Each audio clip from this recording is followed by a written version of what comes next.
이때는 정아씨가 4년간의 연애를 끝내고 2달이 지난 후야. 이상하게 낯선 사람들한테서 문자가 오기 시작하는 거야.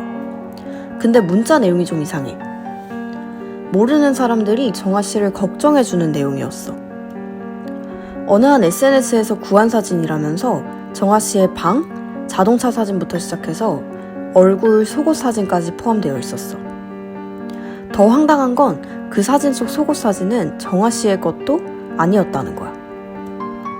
낯선 사람이 보낸 그 사진들에는 정아씨의 집 주소, 학교, 직장명, 직장 주소, 그리고 살았던 건물 외관 사진까지도 담겨 있었어.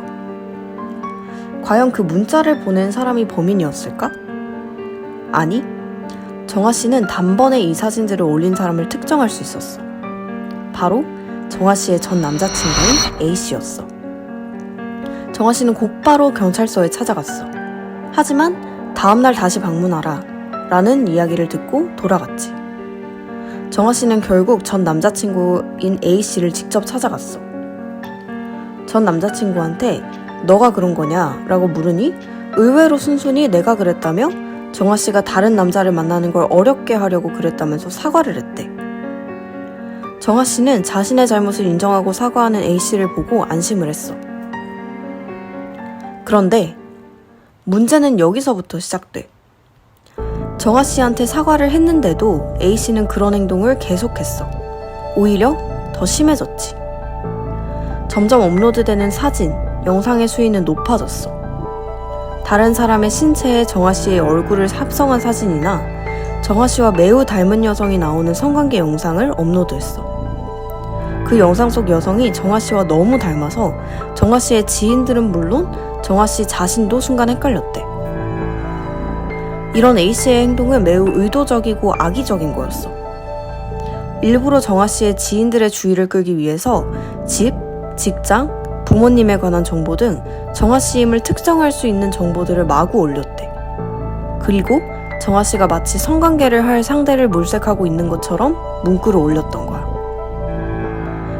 수개월에 걸쳐서 그런 게시물이 정말 다양한 SNS에 업로드가 됐어. 그러던 어느 날 정아씨는 여느 때와 다름없이 사무실에서 근무를 하고 있었어.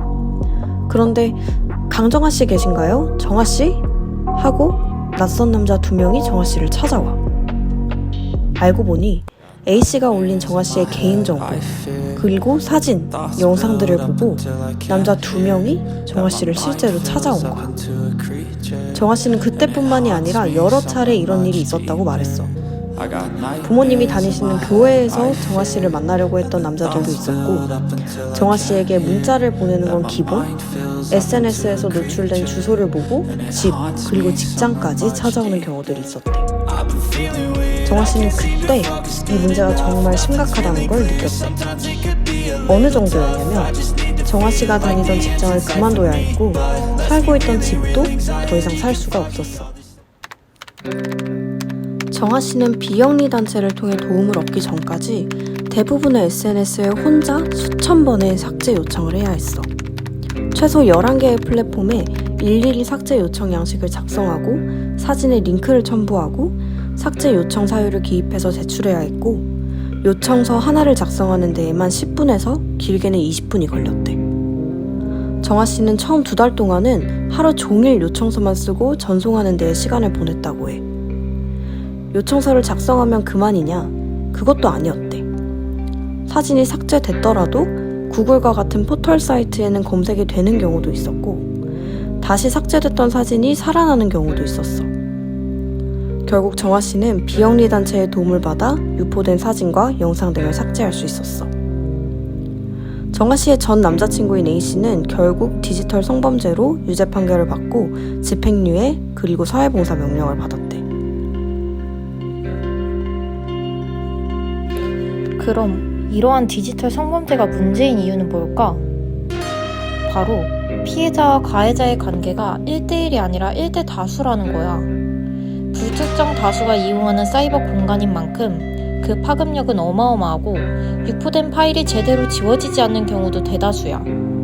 오죽하면 디지털 장의사라는 직업까지 새로 등장했겠어. 또 스토킹, 데이트 폭력 등 현실 범죄와 밀접하게 연관되고 사건 피해자가 미성년자인 경우도 다수이기에 더욱 경각심을 가지고 바라볼 필요가 있어. 최근에는 실제로 특정 인물과 몸 등을 합성하는 지인 능욕, 이른바 딥페이크에 휘말린 가해자와 피해자 모두가 10대였다는 것으로 드러나 충격을 주기도 했어. 가해자는 지인의 신체를 성적인 영상물에 합성한 것을 인터넷에 유포한 혐의를 받고 있다고 해. 왜 이러한 범죄를 저질렀냐는 질문에 이것이 심각한 범죄임을 제대로 인식하지 못했다라고 대답을 해서 많은 사람들이 분노하기도 했어. 그나마 다행인 건 최근에 AI 기술로 불법 영상물의 유통을 추적하는 피해자 지원 서비스가 도입되는 추세야. 이전까지는 사람이 육안으로 영상물을 찾았지만 AI 딥러닝 기술은 오디오와 비디오, 텍스트 정보를 종합해 24시간 추적이 가능하대. 사람이 찾을 때는 피해자 영상물을 찾는데 2시간 정도 걸렸다면 AI 기술을 활용하면 3분 이내에 찾을 수 있는 거지.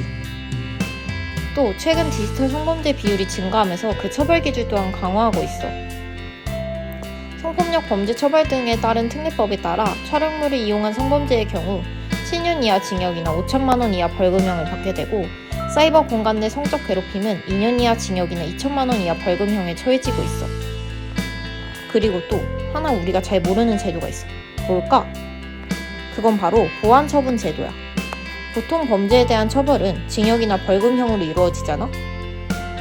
이 보완처분 제도를 활용하면 관할 경찰서에 10년에서 길게는 30년 신상정보가 등록되고 취업, 승진, 공무원 임용 등의 경우에 이 신상정보가 이용될 수 있대.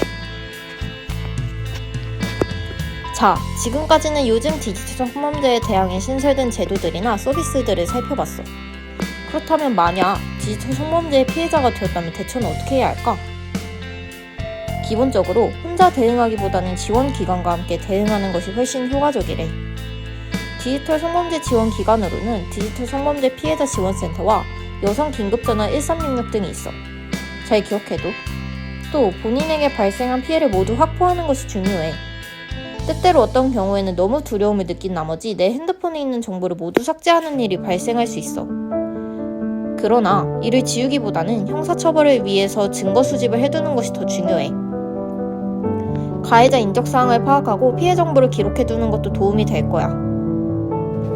디지털 성범죄를 예방하기 위해서는 온라인에서 만난 사람이 개인정보를 물어오면 의심하는 것도 좋은 방법이야. 여기서 말하는 개인정보는 꼭 주민등록번호, 주소와 같이 일반적으로 중요하게 여겨지는 정보뿐만 아니라 나의 일상을 알 수 있는 SNS 아이디, 학교, 이름 등도 포함되니 주의해야 하겠지. 정아 씨의 경우도 직장명, 직장 주소 등을 통해 범죄 피해가 일어났으니까. 그렇기 때문에 대화나 사진을 통한 개인정보 노출에 경각심을 가지는 게 필요하겠지. 아직도 정말 수도 없이 많은 디지털 성범죄 피해자들이 존재하고 지금도 인터넷에 떠다니는 사진, 영상 때문에 괴로워하는 사람이 많아. 모두들 경각심을 갖는 것도 중요하고 사회적으로 많은 제도들의 보완이 필요할 거야. 그날 이야기를 들은 오늘 너의 생각은 어때? 정아 씨의 이야기, 그리고 디지털 성범죄에 관한 이야기가 도움이 되었으면 좋겠다.